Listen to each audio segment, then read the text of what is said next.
上次了解咗尿失禁嘅問題同埋改善尿失禁嘅小貼士，咁有冇其他改善嘅方法？當然有啦。症狀較明顯嘅患者可以用藥物治療，但某啲藥物可能會導致口乾或者便秘，所以除咗水分，每日仲要攝取足夠嘅纖維素，養成良好嘅排便習慣都有幫助。如果服藥後唔適應嘅話，患者可以同醫生商量選擇其他藥物啦。此外，要注意體重，避免過分肥胖。另外，學習骨盆底肌肉訓練，調整生活習慣，呢啲都係有效嘅改善方法嚟㗎。仲有近年發展嘅經皮徑神經刺激，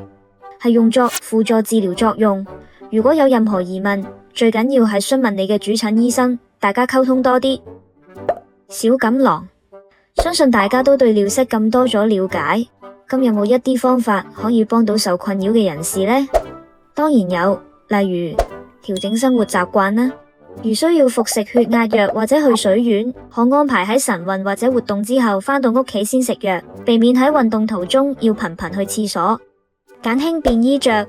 尿頻或者尿失禁人士可以着得輕便啲，令到去廁所可以更加迅速方便。例如魔術貼取袋紐扣或者拉鏈，又或者改用橡筋帶褲頭。改善家居環境，如果屋企有受尿頻同尿失禁問題困擾嘅成員，可以將佢哋嘅睡房安排到離廁所最近嘅房間。如果受困擾人士係行動不便嘅長者，可以加強夜間照明，長期打開廁所門，床嘅高度亦可以調節一下，方便長者落床去廁所，又或者可以試下便椅。常備護理同清潔用品，市面上都有一啲輔助尿失禁人士嘅用品，例如係紙尿褲、防水床墊、潔膚產品等，大家可以因應情況購買。最後，希望受尿失禁問題困擾嘅人士要積極面對，千祈唔好怕會俾人嫌棄而避開同人接觸，因為正常嘅社交生活對健康有好大幫助。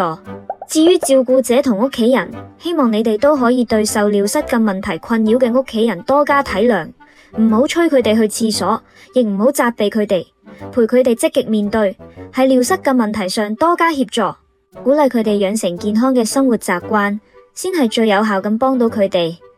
如果家人有尿失禁症狀，千祈唔好話有瀨尿，可以改為講我陪你換褲先，下次早啲叫我啊。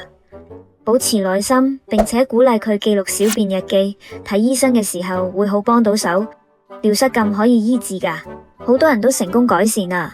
你嘅努力一定唔會白費，有健康需要時記得嚟地區康健中心，我哋嘅醫護團隊會幫你，你絕對唔係孤單一人。